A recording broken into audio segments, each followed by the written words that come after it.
പാർലമെന്റിലേക്ക് പോവുകയാണ്. ലോക്സഭയിൽ രാഹുൽ ഗാന്ധി സംസാരിക്കുന്നു. തത്സമയ സംപ്രേഷണം.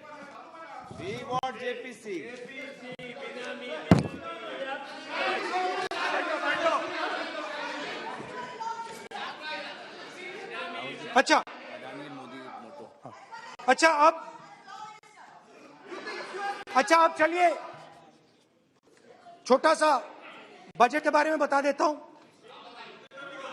2022 में अदानी जी अनाउंस करते हैं कि वो $50 बिलियन इन्वेस्ट करेंगे to build the world's largest green hydrogen ecosystem.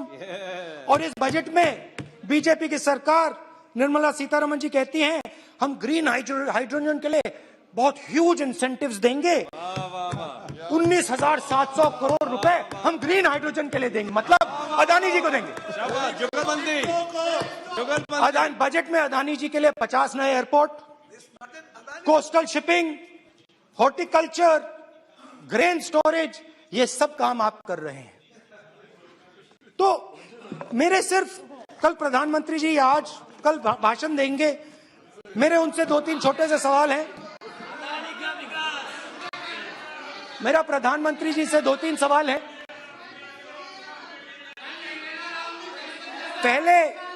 पहले अदानी जी के हवाई जहाज में मोदी जी जाते थे, अब मोदी जी के हवाई जहाज में अदानी जी जाते हैं।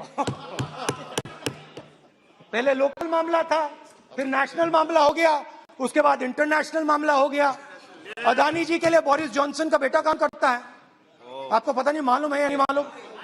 भाई सॉरी, नहीं बेटा भी, भाई काम करता है। तो ये मामला पहले गुजरात का मामला था, फिर ये हिंदुस्तान का मामला हुआ, अब ये इंटरनेशनल मामला हो गया है। तो मेरा सवाल प्रधानमंत्री जी से, और सिंपल सवाल है, प्रधानमंत्री जी आपकी फॉरेन ट्रिप्स पे अदानी जी और आप कितनी बार एक साथ गए? अदानी जी, how many times did you travel together with Adani ji? How many times did Adani ji join you later on a visit? How many times did Adani ji travel to a country immediately after you did?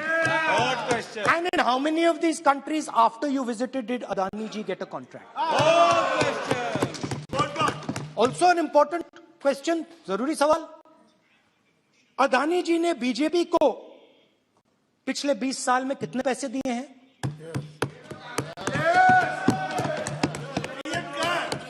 Electoral bonds में कितना पैसा दिया है?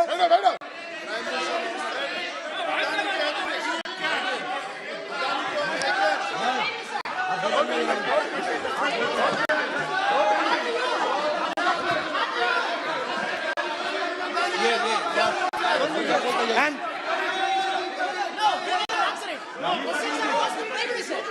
Question post to prime minister please. Sir खत्म करने दीजिए sir. Concluding. और बहुत सुंदर तरीके से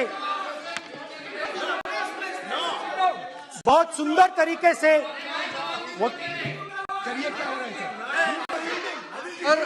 मैं सिर्फ इतना कहना चाहता हूं, राहुल जी अभी आप सीनियर एमपी हो गए हैं, आप एक सीनियर एमपी हो चुके हैं। हम लोग एक्सपेक्ट करते हैं कि इस सदन का सदस्य होने के नाते जो भी बातें आप करेंगे गंभीरता से आप बात करेंगे। बाहर आप जो भी भाषण देते हैं हम लोग उसको रोक नहीं सकते हैं। इस सदन के अंदर में जो भी बात कही जाती है पूरा गंभीरता के साथ, प्रमाण के साथ कहे जाना चाहिए, ये परंपरा है। और राहुल जी ने कहा कि प्रधानमंत्री विदेश घूमने जाते हैं,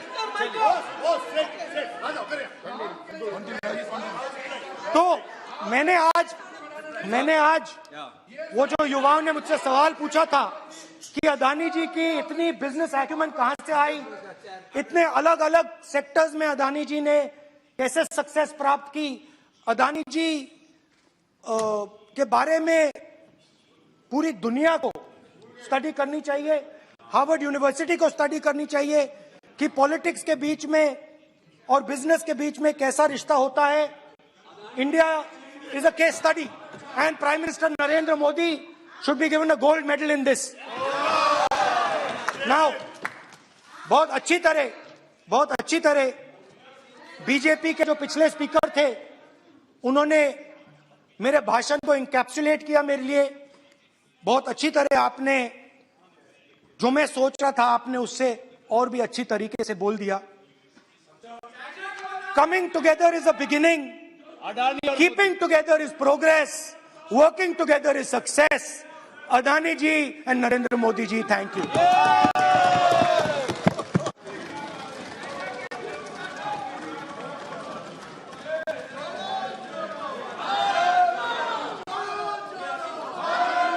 भारत जुड़ा हुआ है, चिंता मत करो।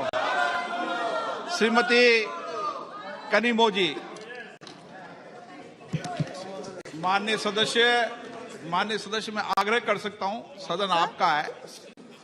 कोई अपनी यात्रा पर चर्चा करता है, कोई करता है, अच्छी हो राष्ट्रपति अभिभाषण पर चर्चा करो आप, तो ठीक लगेगा।